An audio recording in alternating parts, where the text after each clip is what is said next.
delighted to say that we have the Chancellor himself, the day after the day before, and he's Jeremy Hunt, and he joins us now. Chancellor, very good to see you.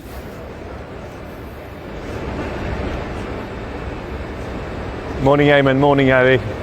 Well, very good to see you. I believe there's a bit of a delay on our line, so we will try and do our best with that. Chancellor, mixed reviews to what you announced. What do you believe, if you were to speak directly to people, what do you believe is the most significant or helpful measure that you announced yesterday?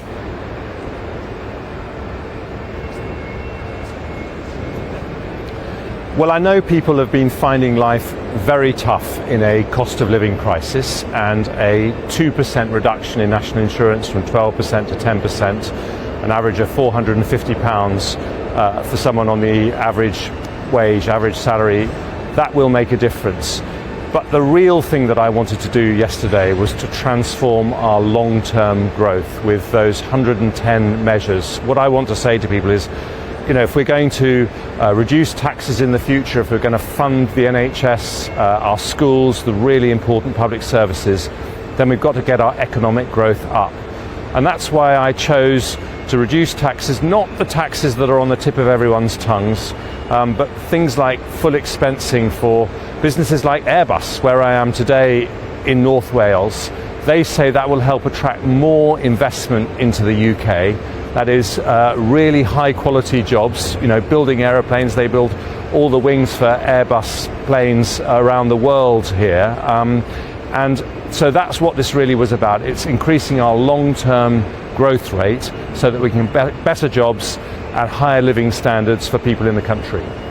Mr. Hunt, you sound very optimistic, but you did have to admit yesterday, didn't you, that our growth forecasts have been sharply downgraded. The Office of Budget Responsibility, this is from, down to 0.7% in 2024 and 1.4% in 2025. And they also said our living standards wouldn't return to pre-pandemic levels until 2027 or 2028. They also said that inflation expected to remain higher for longer, and our tax burden is still forecast to be the highest that it's been for over 70 years. So, we're talking about carrots and there's rabbits being pulled out of the hat, but you've got to admit, it's actually a very gloomy picture.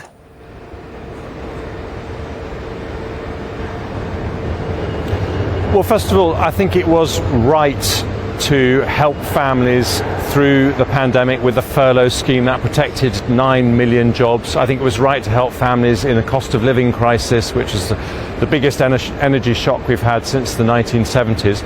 We've always been very honest that has meant we've had to raise taxes in order to pay for those schemes, but now we are able to start bringing them down. And yes, there is a short-term impact on growth when you're tackling inflation, because that means that interest rates are higher, and that is reflected in the forecasts.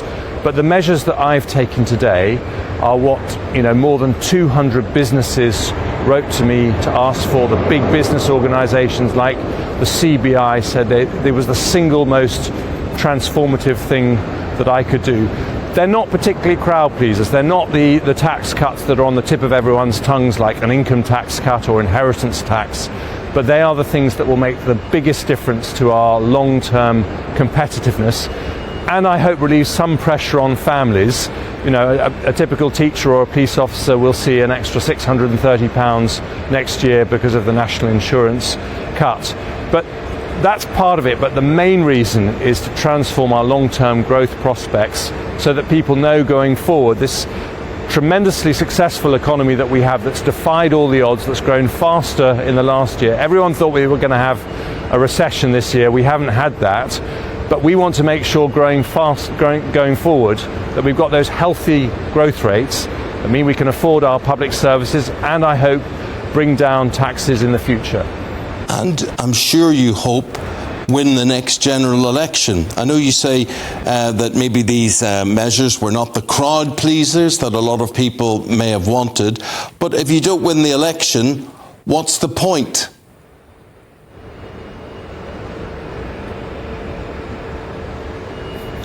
Well, all I will say is that I've no idea when the next election will be, but when it comes to elections, people do vote Conservative because they think that we are going to take the right decisions for the long term of the economy. They fundamentally trust us on the economy. And I think yesterday we saw a very clear dividing line. I don't want to use language that sounds too much like an economist, but we believe in supply side measures that boost the competitiveness of firms, companies, businesses operating in Britain. That's the only long-term way to raise salaries and raise living standards. Labour believe in demand side measures. They want to increase borrowing by £28 billion a year.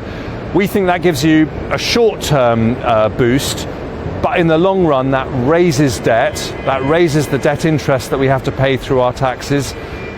Interest rates are higher and taxes are higher. So it's a very different approach, and I think that will be clear at the next election whenever we have that. An advisor, former advisor to the Bank of England on this morning. We'll speak to him again later in the programme. And I hate to tell you, Chancellor, he called your budget ridiculous. He said, this is a ridiculous budget. And he said, and he said, you don't have to pay off your 450 billion COVID debt immediately. You don't have to do that. You could have bought yourself some time there. And he said, there have been 14 interest rate rises. And basically, these are non-consumer driven inflationary measures that again were unnecessary. So how unnecessary or necessary do you think your measures have been?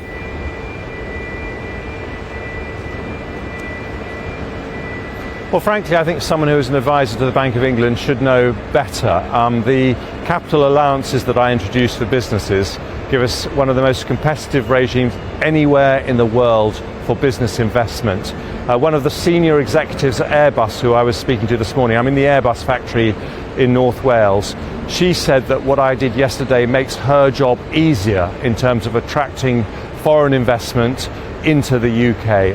This is a profoundly important choice we're making to make business more competitive, because we think that will mean better jobs, higher salaries in the future, and that is the only way in the end that we will have more money for our public services. I could have chosen things that were, more retail, crowd pleasers, if you like.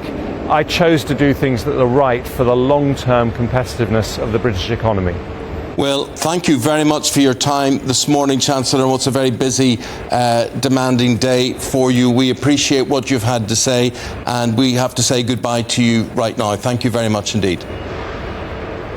Thank you very much. And do let us know what you made of Jeremy Hunt's interview there. gbviews@gbnews.com. Let's get some reaction now from the political editor of HuffPost UK, Kevin Schofield. And we'll welcome back the former Bank of England and Treasury advisor, Dr. Roger Giewald. Well, Dr. Roger, he said about you, you should know better. Someone who's been an advisor to the Bank of England, you should know better. And that he's done a great job. And he's been told by a number of people in business that he has done a great job. Yes, well, I think three things. First of all, you've got to give the gentleman credit. I note that he's able to speak clearly whilst totally underwater. And number two, that didn't look like Airbus to me. It looked like Las Vegas. I mean, this guy must be an amazing poker player to be able to say with a straight face that he's giving us 400 whole pounds, 600 whole knicker a year, while he's taking thousands and thousands out of our pockets with a straight face is quite an accomplishment. And thirdly, yes, I do know better. It's what I said earlier. He is giving a huge amount to business. Capital allowances, at which I happen to be something of an expert and did some years ago advise the Bank of England and the Treasury on, are a stimulus to business. It takes years for the benefit of that to work through to the average consumer like us. And they went for buying the votes of business with our money, which we're paying for, instead of unfreezing some of the allowances, reducing the fuel duty, and taking their foot off our throats. So yes, Mr. Chancellor, I do know better. Okay. Kevin, what do you make of what you heard yesterday and what you've heard this morning? I mean, I had to laugh at Jeremy Hunt saying he didn't go for crowd-pleasing measures. I mean, he's got some of the front pages that he wanted today talking about the biggest tax cuts since the 1980s. I mean, that was clearly done as a crowd pleaser to try and get some decent headlines. But the reality is that, yeah, he's maybe given us a little bit back by cutting national insurance, but income tax is going to soar over the next few years. And, you know, as the Independent Office for Budget Responsibility said, the tax burden, the overall tax burden, it will come down ever so slightly next year. But from then on, up until the end of the decade, it's going to hit a post-year high because income tax is... Kevin, in effect, has he just lost the Conservatives the next election? I wouldn't put it at his door. I think the next election has been lost for the Conservatives for quite some time. I think the Chancellor's predecessors probably played more of a part than he did. He's trying his best to put a gloss on a pretty miserable economic situation. I mean, the next few opinion polls will be interesting. That's when we'll get the public's verdict, really, on what he announced yesterday. But if you dig down into the small print, you'll see that inflation is going to be higher than previously thought. Economic growth is going to be lower than previously thought. And as I say, the overall tax burden is going to go through the roof. So I think if he was hoping that yesterday's statement was going to help turn the Conservatives' fortunes around, then I think he's in for a bit of a disappointment. And to just throw into the mix to the both of you, the Ofgem price cap announced at 7 o'clock this morning is going to increase by 5% January to March 2024. So yes, people are going to get this reduction in national insurance, therefore about £400 on average better off. But then energy bills up on average, I think it's £1,928 now on average. I mean, this shows, doesn't it? Sharon's just been in touch saying, how's this going to save anything for the average person? Roger, let's go to people you. feel, I mean, I think people feel, Roger, they are being patronised, or they're being given with one hand and taken away with the other. Kevin was saying that he doesn't feel that Hunt has lost the Conservatives the next election, but certainly he hasn't won it for them, has he? Well, he actually said they lost it some long time ago.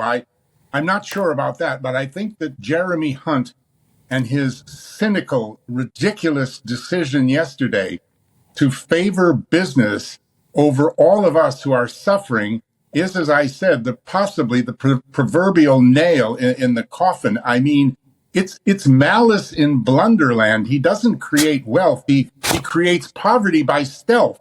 It's just, I can't believe that they can't see what's needed now, and they would make such an unstrategic move. Yeah. So what he's given us doesn't amount to a hill of beans compared to, as Kevin just said, the tax burden, which just increases and increases and strangles us all. Okay, well, guys, I've got to stifle you two. I'm really sorry about that. Hopefully we'll speak again later in the programme. But for the moment, Roger and Kevin, thank you both very much.